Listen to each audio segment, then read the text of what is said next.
A mother Australian shepherd lay trapped inside a collapsed grain silo in Fallow Creek. Her exhausted body curled around four soaked, shivering puppies as floodwater rose along the walls outside. No one was supposed to be on that road. No one was supposed to hear her through the rain. But a former paramedic driving away from the town that reminded him of everything he had lost saw a strip of torn tarp flapping against broken metal. And one decision changed everything. If you believe God places the smallest, most fragile lives in our path to heal the wounds we hide, type amen in the comments. Subscribe for more stories of faith, loyalty, healing, and second chances. And let this story begin.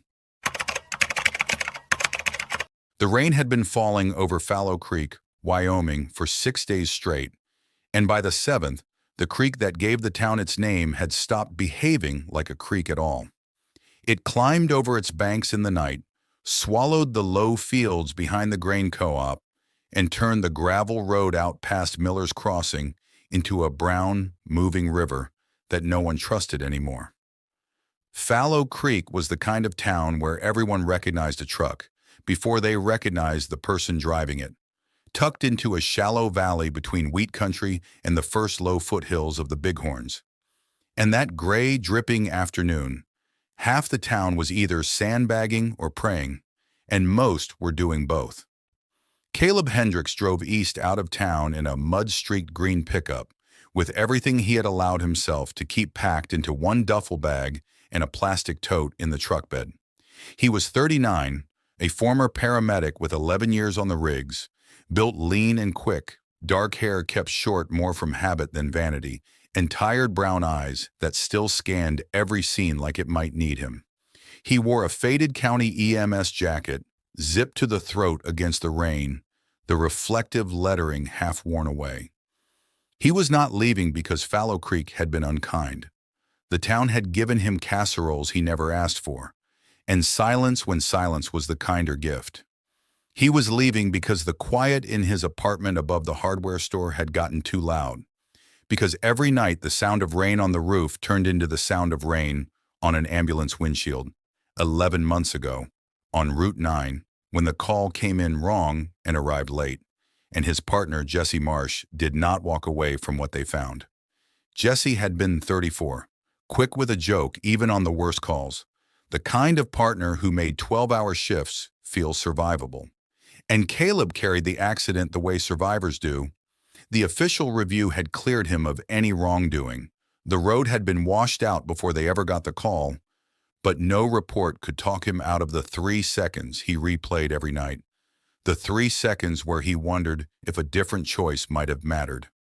The road narrowed past the old grain co-op, buildings dark and shuttered against the weather, and Caleb kept both hands on the wheel as the truck rocked through standing water.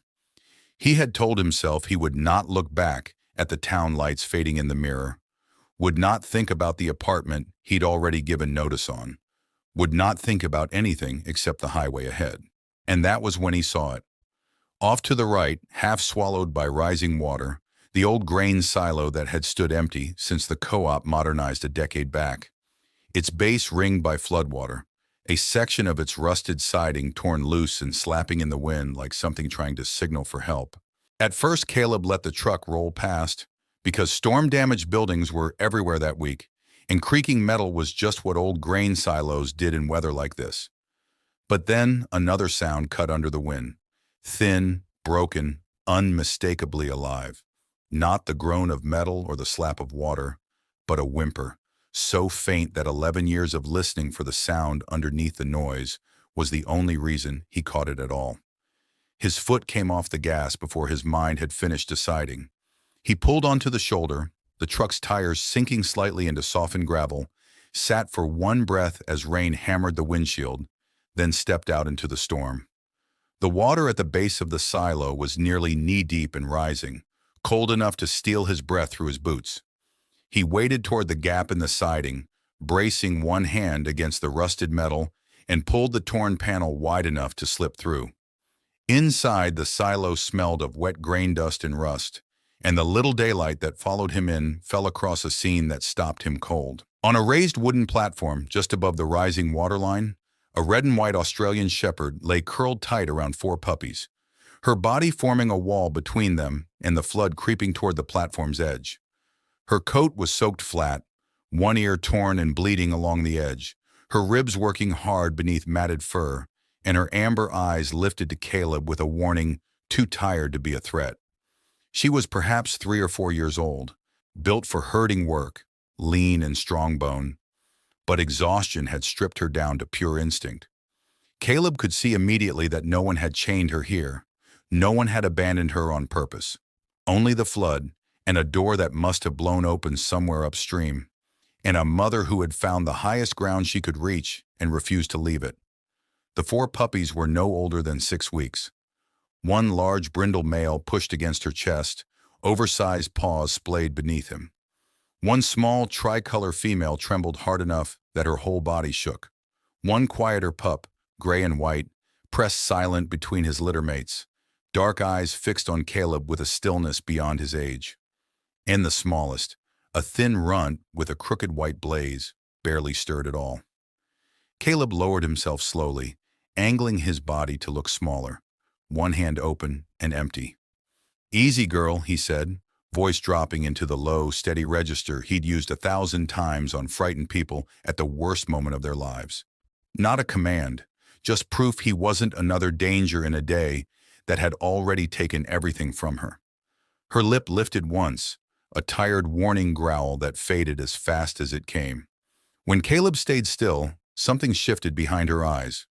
Not trust yet, but the desperate arithmetic of a mother deciding whether pride was a luxury she could still afford. He shrugged off his EMS jacket and wrapped the smallest pup first, then the quiet gray one, then the trembling female, then the big brindle male, tucking them together so their bodies shared warmth while the mother watched his every motion.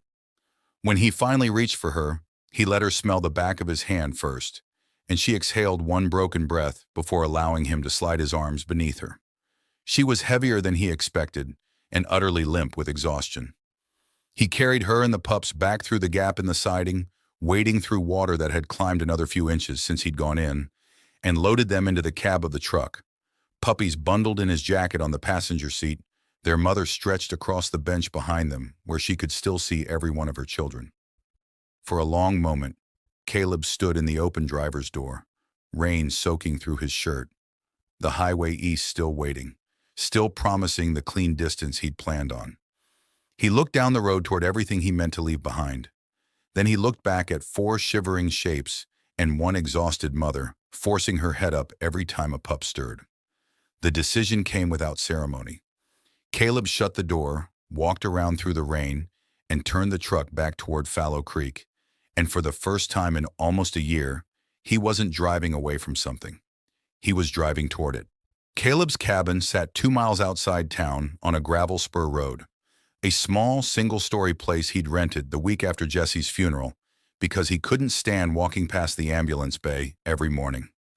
The porch light was still on from that morning, and when the truck's headlights swept across it, the place looked, for the first time in months, less like somewhere a man was hiding and more like the only shelter left for 4 small lives that needed one. He carried the puppies in first, then returned for their mother, her legs trembling and refusing to hold her weight when he set her down. Inside, the cabin smelled like old coffee and neglect, but the moment he laid the dogs near the wood stove, the silence changed. It stopped being empty. It started listening. He built up the fire, spread a folded moving blanket across the floor, and positioned the mother so her nose could reach every pup. Even half drowned and shaking, she searched for each one with the same fierce instinct that had kept them all alive on that platform. She looked about 3 or 4, red merle coat darkened with mud and rain, one ear torn from her escape, amber eyes dulled with fatigue but sharp with the same protective will that had never once broken. The big brindle male gave a faint sound when Caleb rubbed warmth into his fur, pushing forward even in his exhaustion, so Caleb called him Rowdy. The trembling tricolor female, delicate and pale around the paws, became Willow, soft as the name felt in his mouth. The quiet gray pup, watchful, even half frozen, earned the name Scout before Caleb could stop himself. a name that had belonged to a K-9 unit Jesse used to talk about joining someday. And the smallest, the thin runt with the crooked blaze, he named Ash, because ash was what was left after everything else had burned, and somehow it kept breathing anyway. Caleb warmed water on the stove until it was barely more than lukewarm, and worked a damp cloth slowly over frozen fur, coaxing heat back in careful layers, exactly the way his training had taught him for hypothermia patients who couldn't tell you where it hurt. Rowdy twitched first, one paw flexing before he settled. Scout's dark eyes tracked every movement of Caleb's hand. The mother made a low, worried sound when Ash was slow to respond, and Caleb leaned close, counting seconds, until he finally saw the small lift of the runt's ribs beneath the towel. The knock at the door came soft enough to be mistaken for rain against wood. But Caleb had spent 11 years learning the difference between weather and a person who needed to be let in. He opened it to find Ruth Callahan standing under the porch light with a lantern in one hand and an old canvas first aid satchel in the other. 66 years old, silver hair pinned back, a spine that hadn't softened with age, and pale blue eyes that took in a room without making anyone in it feel exposed. Ruth had taught third grade in Fallow Creek for 30 years before retiring, and had buried a husband who died volunteering on a water rescue crew 15 years back. Grief hadn't hardened her. It had made her precise and unwilling to ignore a porch light burning too late in weather like this. "Saw your truck come back through town," she said. Not a question, not suspicion, just a fact laid down gently between them. Caleb stepped aside, because the satchel in her hand told him she already understood enough. Ruth took in the room in a single glance. The wet towels, the built-up fire, the mother stretched protectively along the blanket, Caleb still in his soaked EMS jacket, and she didn't ask why he'd turned around. She knelt beside Ash first, warming her hands at the fire before touching the smallest pup, checking his gums, listening close to his breathing, then nodding once, the way a person nods when fear has been acknowledged but not given permission to run the room. Together, they fell into a rhythm neither one had to explain. Caleb kept the fire fed and the towels rotating. Ruth mixed a little sugar into warm water and touched drops of it carefully to Ash's gums, then Willow's, then Rowdy's and Scout's, never forcing more than their small bodies could accept. The mother watched every motion with exhausted suspicion until Ruth began speaking to her in a low voice, telling her she'd done well, telling her nobody was taking her babies, and something in the dog's shoulders eased just slightly, her chin dropping to rest against Rowdy's back. As the hours stretched, Caleb found himself talking more than he meant to. Not a full confession, just pieces, slipping out between tasks, because Ruth had the rare gift of listening without reaching too quickly for comfort. He told her there had been a partner named Jesse, that a wrong call on a washed-out road had gone wrong in a way no review board's clearance had ever managed to forgive. Ruth's hands didn't stop working while she listened. After a while, she told him her husband Walt had died pulling a stranger's child out of a flooded culvert on a night that looked a lot like this one, and that for a long time afterward, she'd hated the sound of the volunteer radio because it meant the world was asking another good person to walk toward danger. But eventually she'd learned that love didn't become pointless just because it ended in loss, and courage didn't become failure just because it couldn't save everyone. Near dawn, the rain outside finally thinned to a steady drizzle, and the fire settled into low embers that filled the cabin with a kind of warmth Caleb hadn't felt there before. Rowdy slept pressed against his mother's side. Scout lay tucked under the blanket, one dark eye still half open, watchful even in sleep, and Ash stayed closest to Caleb's hand, wrapped so carefully only his small face showed. Caleb was nearly asleep himself when something brushed his knuckles, light as a breath. Ash had opened his eyes, unfocused but alive, and pressed one weak, searching lick against his skin. Caleb lowered his head as the fire blurred behind tears he didn't bother hiding, because in that one small gesture, something in his chest that had been locked shut for 11 months finally loosened. For the first time since Jesse died, he understood that letting himself care again wasn't a betrayal. It was a door starting to open. Morning came to Fallow Creek behind a low gray sky, the floodwater receding inch by inch from the fields, but still standing high enough along Route 9 to keep the town cut off from the county hospital in Sheridan. Inside the cabin, the mother dog was no longer the collapsed shadow Caleb had carried in. Her coat drying in rough waves, her torn ear crusted but no longer bleeding, her eyes tracking every hand that came near her pups. Ruth checked Ash again with warm fingers, her voice steady with the same discipline that had once calmed a classroom of frightened kids during tornado drills. She told Caleb they needed a veterinarian's guidance, not because he'd done anything wrong, but because warmth was only the first step, and a small body that had been that cold for that long could still turn dangerous without warning. Caleb found the landline still working. Cell service in the valley always failed first in weather like this, and called Dr. Sarah Voss out in Sheridan. She answered sleep-rough but steady, a 36-year-old vet with cropped dark hair and a reputation for driving through washed-out roads for livestock and house pets alike, though even she admitted Route 9 was closed solid that morning. Over the phone, she walked him through checking gum color, how often to offer warm fluids to Ash, what changes in breathing would mean real trouble. And Caleb wrote every instruction down like it was a call sheet.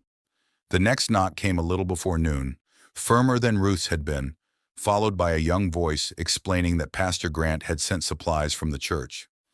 When Caleb opened the door, Noah Pierce stood on the porch soaked through, a box of batteries against his chest and a jug of warmed broth in his other hand. Noah was 16, tall and rail-thin, dark hair plastered to his forehead, brown eyes that dropped before they fully met anyone's. The posture of a boy who'd learned to apologize for taking up space. His jacket was too thin for the weather, his hands raw from the cold. But he stood there without complaining, the quiet stubbornness of someone who'd been sent to help and meant to be worth the errand. Pastor Michael Grant was over at the church basement, where the town's emergency generator was sheltering a dozen families flooded out of the low road. But he'd heard Ruth's update over the volunteer radio and sent what he could spare. Caleb knew the pastor by reputation. Broad-shouldered, gray at the temples, a man whose faith showed more in casseroles and open doors than in sermons.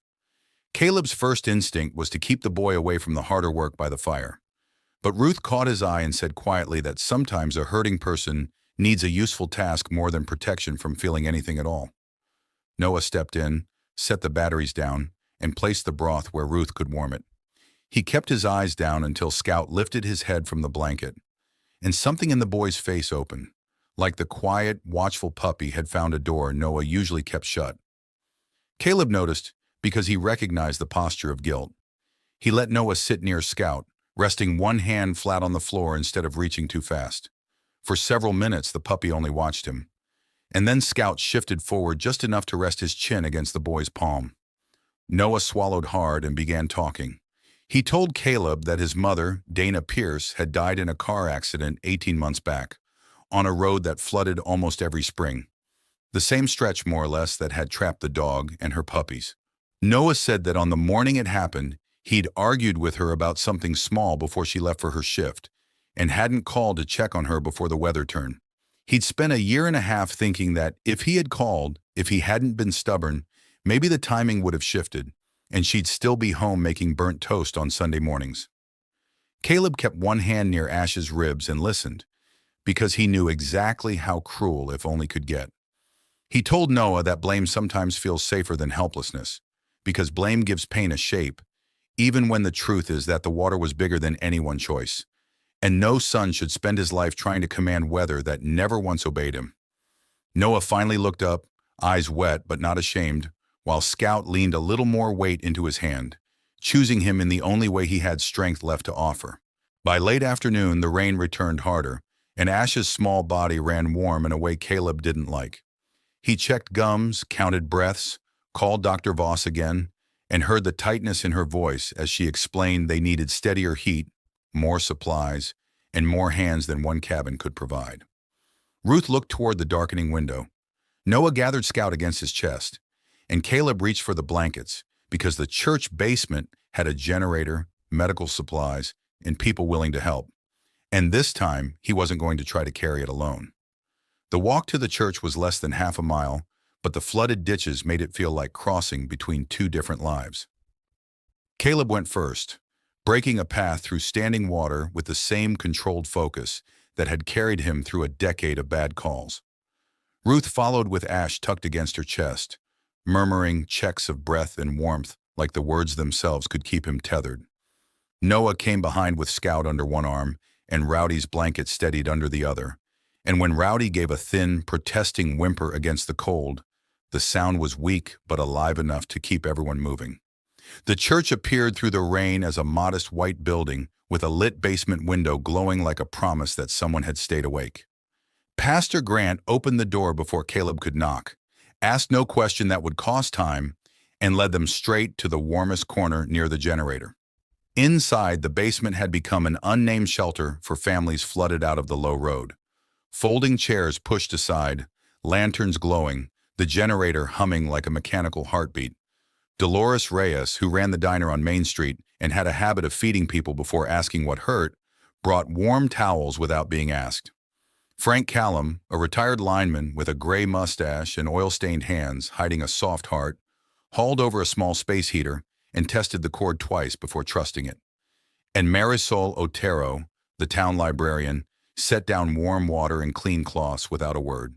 They turned that corner into a field station without ever naming it, Ruth checking Ash's temperature on a folded quilt, Pastor Grant angling a lamp so the warmth reached the blanket without becoming too much, Dolores rubbing Rowdy until the big puppy pushed weakly toward his mother, and Noah settling on the floor so Scout could rest against his knee. Caleb stood over them for one breath, rain dripping from his jacket, and felt something unfamiliar loosen in his chest. Because no one had asked who was in charge, and no one had waited for permission before helping. For years, Caleb had believed strength meant holding everything alone behind a locked door in his chest. But watching Ruth count Ash's breaths while Noah kept Scout warm and Pastor Grant bowed his head for a short, quiet prayer, not for an easy miracle, just for steady hands and hearts that wouldn't quit, Caleb felt that old definition start to crack. The prayer didn't promise anything easy, it just made room for the work, and that reached him more than comfort ever could, because it sounded like faith with its sleeves rolled up. The night moved in slow, careful tasks. Broth warmed a little at a time, water offered gently to Ash's mouth, blankets changed the moment they dampened, temperatures written on the back of a church bulletin. The mother watched from her spot on the quilt with the exhausted vigilance of a dog whose body wanted rest, but whose heart wouldn't allow it yet. Rowdy improved first, his breathing fuller, his paws flexing every time Dolores passed with the broth. Willow, the trembling, tricolor pup, finally stopped shaking and burrowed close against her mother's side.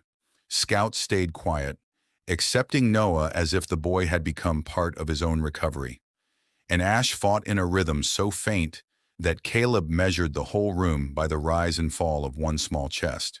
Deep in the night, when the rain had faded to a soft patter against the high basement windows, and even the flooded-out kids asleep on cots had gone still, Scout shifted against Noah and laid his head across the boy's hand with slow, deliberate trust. Noah froze, then bent low over the small gray puppy as his breath broke, and the tears came while he whispered that he missed his mom so much he sometimes forgot how to be angry at her for leaving, even though he knew the flood had taken her, not any choice of his own. Caleb didn't tell him to be strong. He didn't reach for words too clean, to be honest. He just sat down beside the boy and said that some losses aren't a child's fault, even when the heart keeps volunteering for the blame, because blame feels easier to carry than helpless love. The words settled over Noah, but they turned inward too, toward Caleb, toward Jesse, toward every year he'd mistaken punishing himself for loyalty. Pastor Grant watched without intruding. Ruth adjusted Ash's blanket and gave no sign she'd heard, though the softness in her eyes said she understood exactly what had passed through the room.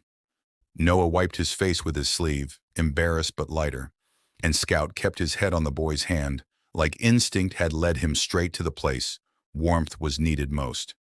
Just before dawn, Ash's fever broke. Not with drama, but with a slow easing beneath Ruth's fingers, his breathing deepening in small, steady degrees. When Ruth looked up at Caleb, she only nodded once, because relief after real fear can be too sacred for celebration. The room exhaled together. Dolores pressed a hand to her chest. Frank looked away, checking the heater again for no reason at all. Pastor Grant murmured a quiet thanks, and Noah lowered his forehead toward Scout with something close to a laugh. The mother dog gathered enough strength to rise on trembling legs and cross to Caleb, pressing her muzzle against his shoulder, heavy, warm, and wordless. Caleb closed his eyes and understood that one small life hadn't been saved by his strength alone. It had been saved by a room full of people who chose not to look away. After the flood finally loosened its grip on Fallow Creek, it didn't leave all at once. It retreated slowly, the water dropping from the fields inch by inch, the sun breaking through in pale, uncertain patches over the valley. Caleb brought the mother dog and all 4 puppies back to the cabin under a washed-out afternoon sky, carrying the careful exhaustion of a man who'd survived a long night and didn't yet know what survival was asking of him next. The cabin waited with smoke curling gently from the chimney, and when Caleb stepped inside, the place no longer felt like somewhere he was hiding. Every corner of it now held the sound of breathing. Dr. Voss arrived 2 days later, once Route 9 reopened enough for one careful vehicle, driving an old truck with mud frozen along the wheel wells. She examined the mother first, thorough, unhurried hands over ribs, ears, paws, before moving to each of the 4 pups. She confirmed what Caleb had needed to hear but hadn't let himself expect. The mother was weak but recovering. Rowdy and Scout were gaining strength fast. Willow needed a few more weeks of careful feeding, and Ash, small, stubborn Ash, had crossed the worst of it and would make it. No sign of cruelty, no injuries from anything human. Only the marks of weather, exhaustion, and a mother who'd found the one dry platform in a rising flood and refused to leave it. Because no owner could be traced and the old silo belonged to a co-op that had shut its doors years back, the county began the paperwork for temporary custody, with Pastor Grant helping notify the right office through the church. Caleb signed where he was told to sign, not because paperwork had ever meant much to him, but because this time the lines and stamps weren't taking anything away. They were making room for 5 lives to stay safe until a permanent home could be found if no one came forward first. The days that followed built a rhythm before Caleb even noticed he needed one. Mornings that no longer began in silence, but with small paws scrambling across the wooden floor. Rowdy barreling toward the door before his legs fully agreed with him. Willow trailing Caleb's shadow like closeness itself gave her courage. Scout settling by the threshold, quiet and alert. Ash, still smallest of the 4, stretching in the first real patch of sunlight to reach the porch.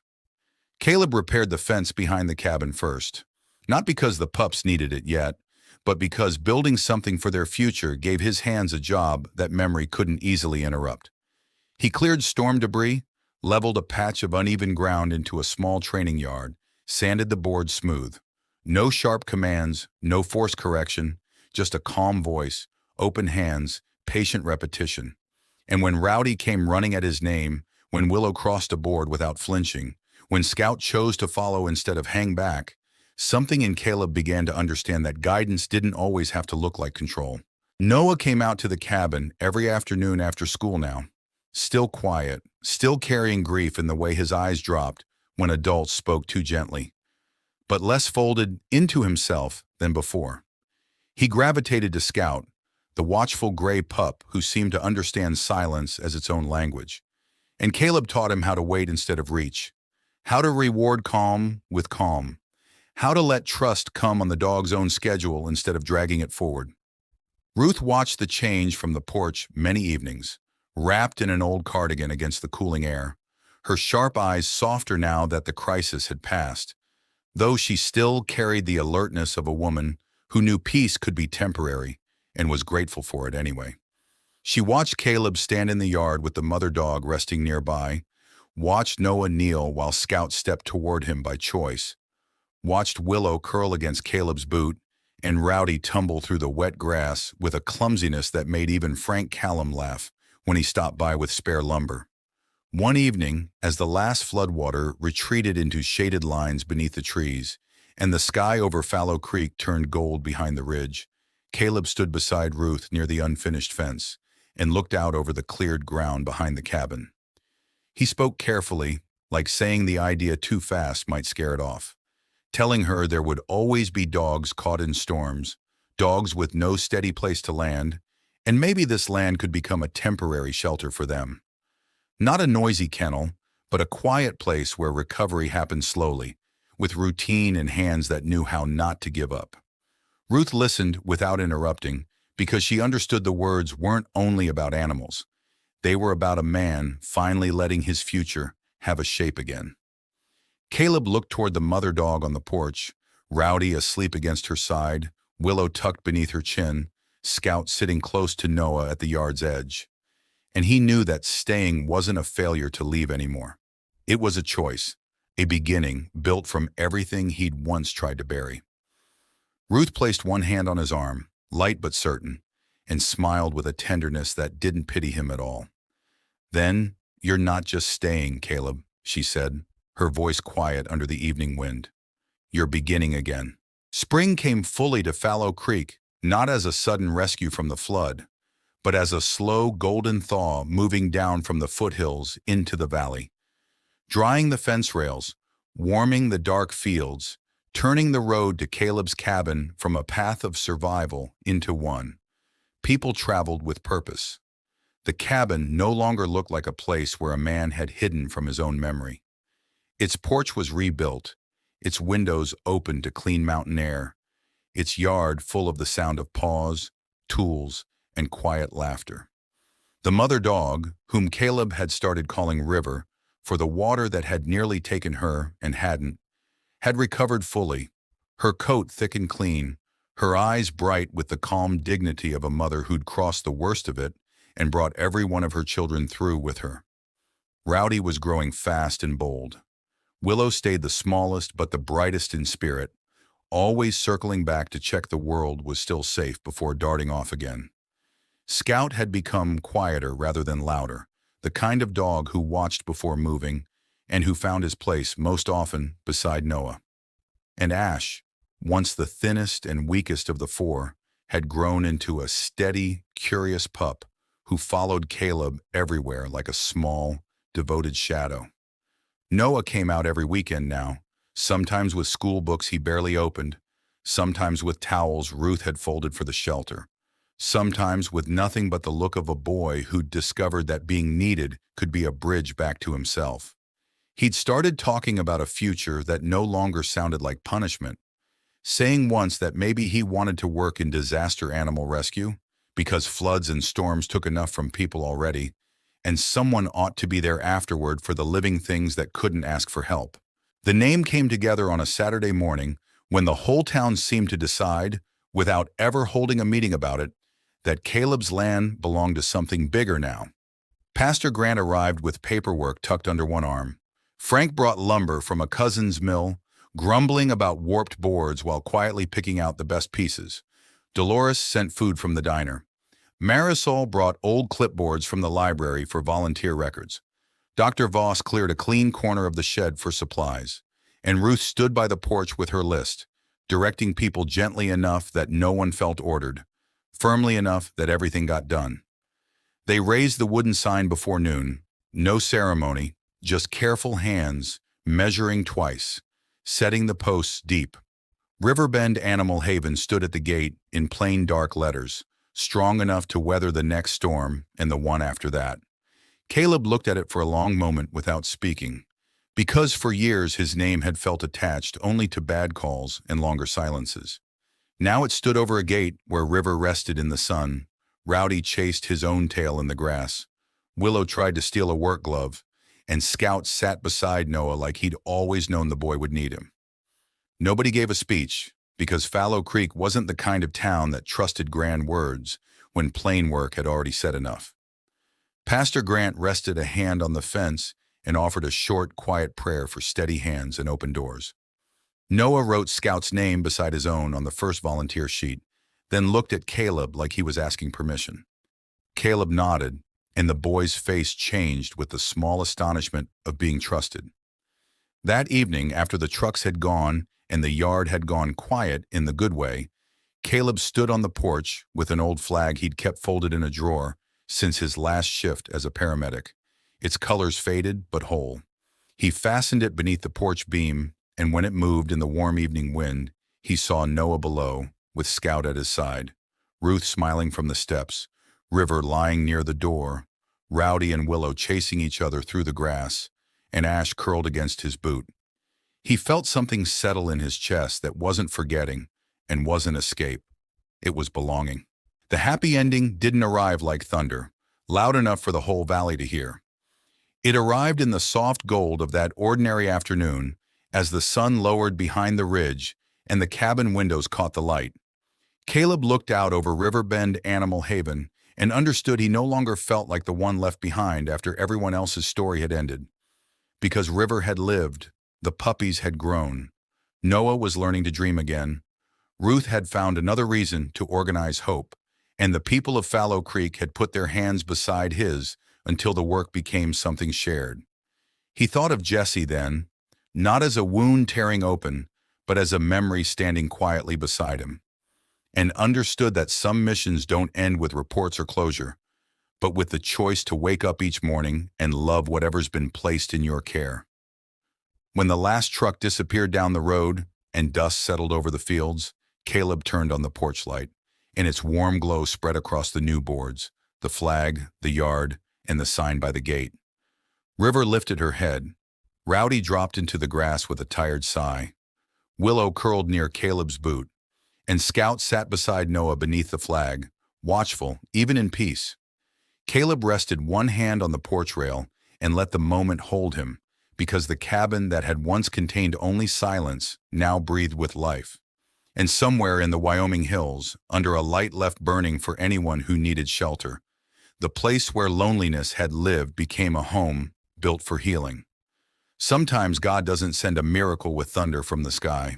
Sometimes he places a fragile life on a flooded road, opens a door we thought we'd shut forever, and reminds us that mercy heals both the one being rescued and the one doing the rescuing. In our daily lives, every small act of kindness matters.